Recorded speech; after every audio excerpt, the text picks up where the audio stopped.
মাননীয় সাংবাদিক বন্ধুসকল, গোটেই ভাৰতবৰ্ষত এতিয়া হুলস্থুলীয়া পৰিৱেশৰ সৃষ্টি হৈছে যে গণতন্ত্ৰ বিপন্ন হৈছে, সংবিধান বিপন্ন হৈছে। এই ক্ষেত্ৰত বিভিন্ন ৰাজ্যত ইলেকশ্যন হৈ যোৱাৰ পিছত দেখা গৈছিল যে ভোটাৰ লিষ্টত বহুত বাহিৰা মানুহৰ নাম সোমাইছে। পৰৱৰ্তী সময়ত গোটেই ভাৰতবৰ্ষতে ইয়াত ভোট চোৰ আখ্যা দিছে। হাৰিয়ানা, বিহাৰ, মহাৰাষ্ট্ৰ এই ৰাজ্যখিনিত ব্যাপক আকাৰে ভোট চোৰ হোৱাৰ পাছত যেতিয়া সকলোৰে দৃষ্টিগোচৰ হ'ল, সকলো ৰাজপথলৈ নামিলে, বিশেষকৈ ৰাহুল গান্ধী ডাঙৰীয়া, মাল্লিকাৰ্জুন খাৰ্গে ডাঙৰীয়াৰ নেতৃত্বত সকলো বিৰোধী পক্ষ লোকসভাতো এই কথাবিলাক উদাহৰণ সহ দাঙি ধৰিলে। তাৰ পিছত ইলেকশ্যন কমিশ্যন অফ ইণ্ডিয়াই অলপ সচকিত হ'ল আৰু ভয় খালে। তাৰ পৰৱৰ্তী সময়ত কিছুদিন নিমাত নিতাল হৈ থাকিল, কিন্তু তেওঁলোকক নিৰ্দেশ দিয়া কেন্দ্ৰীয় চৰকাৰে, সেইকাৰণে আকৌ বাধ্য হ'ল ইলেকশ্যন অহা ৰাজ্যকেইখনত আকৌ SIR কৰাৰ কাৰণে তেওঁলোকে ঘোষণা কৰিলে। হঠাৎ এদিন ইলেকশ্যন কমিশ্যন অফ ইণ্ডিয়াই ঘোষণা কৰিলে যে কেইবাখনো ৰাজ্যত SIR হ'ব।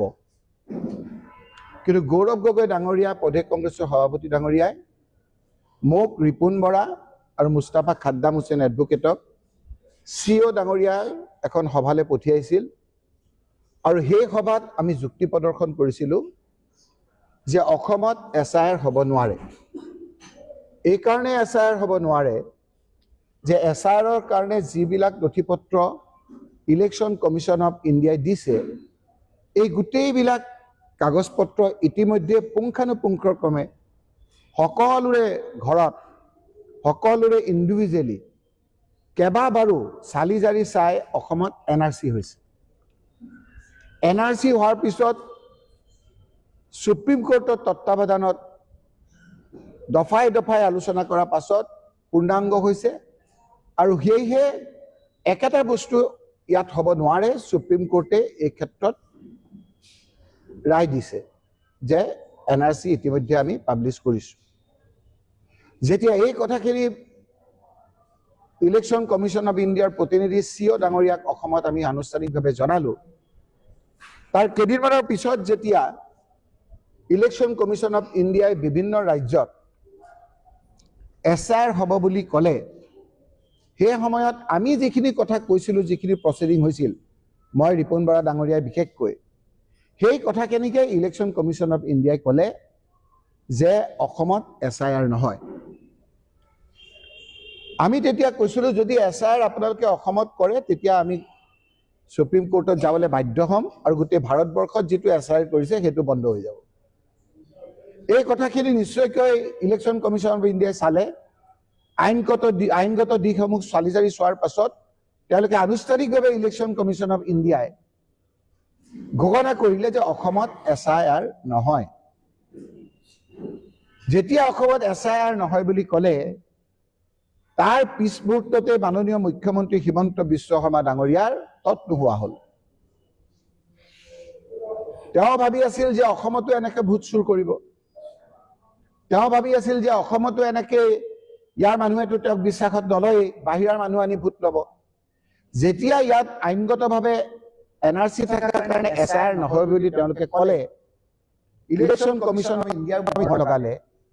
তাৰ পিছতে আপোনালোকে জানে যে ইলেকশ্যন কমিশ্যন অফ ইণ্ডিয়াই এতিয়া আৰু ইণ্ডিপেণ্ডেণ্ট অথৰিটি, কনষ্টিটিউচন হৈ থকা নাই।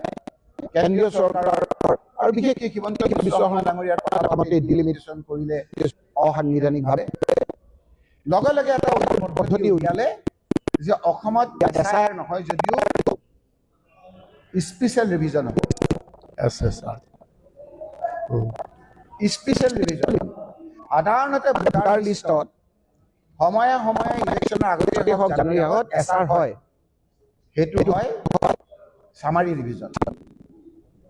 চামাৰী ৰিজন হয় 18 বছৰ ওপৰৰ মানুহ ল'ৰা ছোৱালী কোনোবা আহিলে তেওঁলোকৰ ভোটটো সোমায় কোনোবা বাহিৰত থাকিলে ট্ৰেন্সফাৰ হৈ তেওঁৰ নামটো আহে কোনোবা ঢুকালে মৰিলে তেখেতৰ নামটো ডিলিট হয় এইটো এটা ইলেকশ্যন কমিশনৰ কন্টিনিউয়াছ প্ৰসেস এইটোৰ কাৰণে কোনো আপোনাৰ স্পেশাল ৰিভিজনৰ প্ৰয়োজন নাই সামাৰী ৰিভিজন ইজ সাফিচিয়েন্ট ফৰ দ্যাট কিন্তু অসমত এটা স্পেশাল ৰিভিজন কৰিলে আৰু স্পেশাল ৰিভিজন কৰি সিও ডাঙৰীয়াই অসম প্ৰদেশ কংগ্ৰেছৰ লগতে বাকি দল সংগঠনকো মাতি আনি ক'লে যে আপোনালোকে চিন্তা কৰিব নালাগে স্পেশাল ৰিভিজনত কোনো অসুবিধা নহয় আমাৰ যেটো সামাৰী ৰিভিজন এক্স্যাক্টলি হেতুৱে হ'ব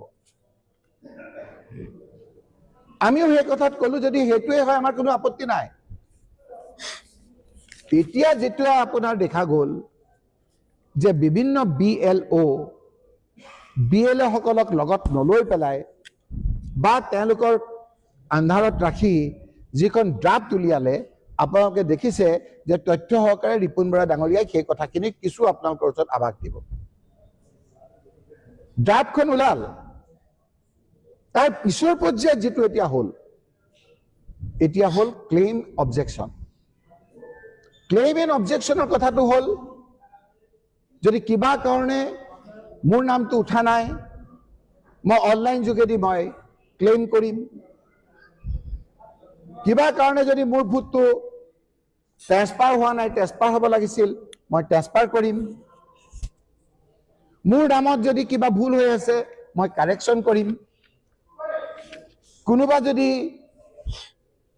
মানুহ মৰিছে তেওঁৰ নামটো ইয়াত আছে তেওঁৰ নামটো কাটিবৰ কাৰণে আমি কম ডিলিশন তাৰ এটা পদ্ধতি আছে 6 number 7 number 8 number form fill up কৰিব লাগিব বিশেষকৈ 8 নম্বৰ ফৰ্ম ফিল আপ কৰিব লাগিব ট্ৰান্সফাৰৰ ক্ষেত্ৰত আৰু কাৰেকচনৰ ক্ষেত্ৰত নতুন নাম সোমাব লাগিব 6 নম্বৰ ফৰ্মৰ যোগেদি এতিয়া আহিছে এতিয়া আমি সুধিছো যে এই গোটেই কথাবিলাক জলাঞ্জলি দি বাল্ক এজন মানুহে বহুতৰ নামত অবজেকশন দিয়া আৰম্ভ কৰিছে ইলেকশন কমিশন ইণ্ডিয়াৰ নিয়ম অনুযায়ী bulk objection are being lodged at different places whereas the bulk objection are not permissible as per clause 11.3.2/Roman 2 of the Manual of Electoral Rule 2023 issued by Election Commission of India. The authorized officer can accept only individual application. Authorized officer jane only individual objection বিলাকে receive কৰিব পাৰে কি ইয়াত আমি এতিয়া শুনা পাইছো বিভিন্ন কথা বতৰাত ৰিপুন বৰা ডাঙৰীয়াই তথ্য সহকাৰে ক'ব যে বাল্ক অবজেকশন দিয়া আৰম্ভ কৰিছে কাৰণ হিমন্ত বিশ্ব শৰ্মা ডাঙৰীয়াই এতিয়া অসমৰ মানুহৰ ওপৰত তেওঁলোকৰ বিশ্বাস নাই বাহিৰৰ মানুহক নাম অন্তৰ্ভুক্ত কৰাৰ কাৰণে এক ষড়যন্ত্ৰত লিপ্ত হৈছে Clause 11.5.3 of the Manual on Electoral Rule 2023 by Election Commission of India, list of claim and objections should be made available by the electoral registration officer to all the recognized political parties at the end of every week from the beginning of the period of filing claim and objection.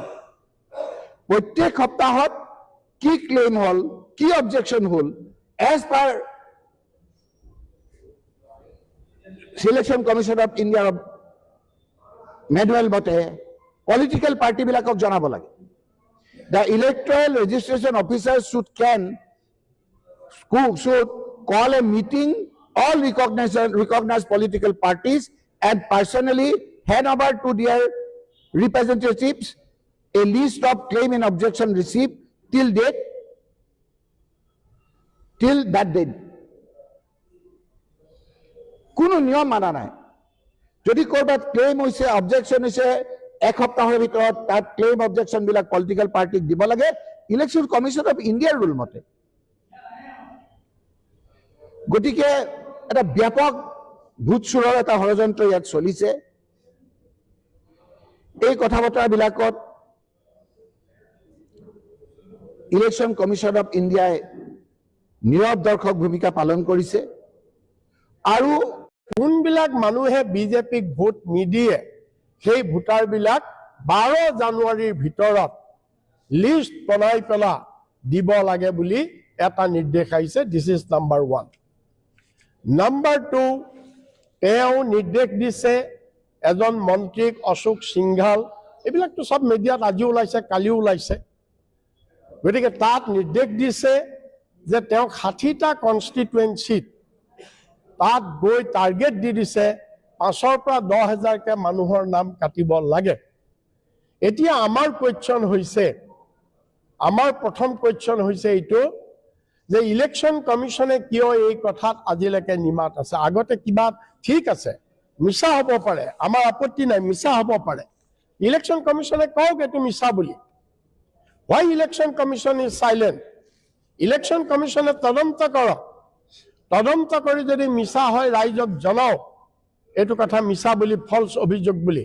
কিন্তু election commission কিয় মনে মনে আছে? Number 1। আৰু আমি এতিয়া এইটোৰ ওপৰত এটা হাই লেভেল এনকুৱাৰী আমি ডিমাণ্ড কৰিছোঁ।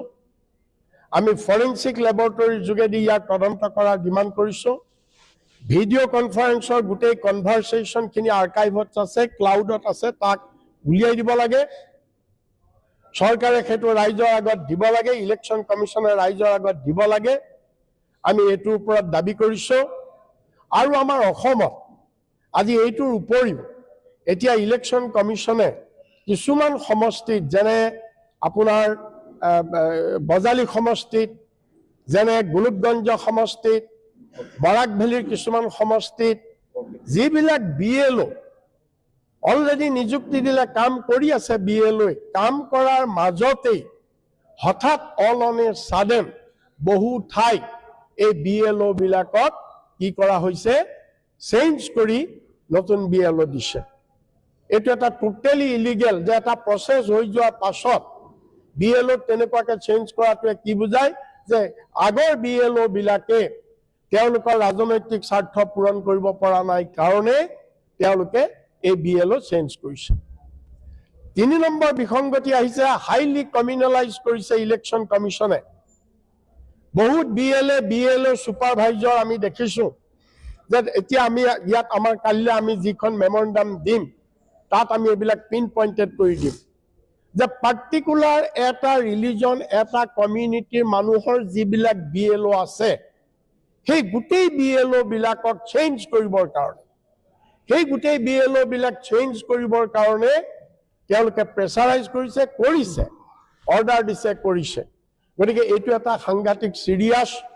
ইলেকশ্যন কমিশ্যনে বিজেপিৰ লগত in connivance with ruling party এইটো কৰিছে। গতিকে আমি এইটোৰ বিৰুদ্ধে আমি আপোনালোকৰ যোগেদি ৰাইজৰ আৰু ইলেকশ্যন কমিশ্যনৰ আৰু সকলোৰে আমি দৃষ্টি আকৰ্ষণ কৰিছোঁ।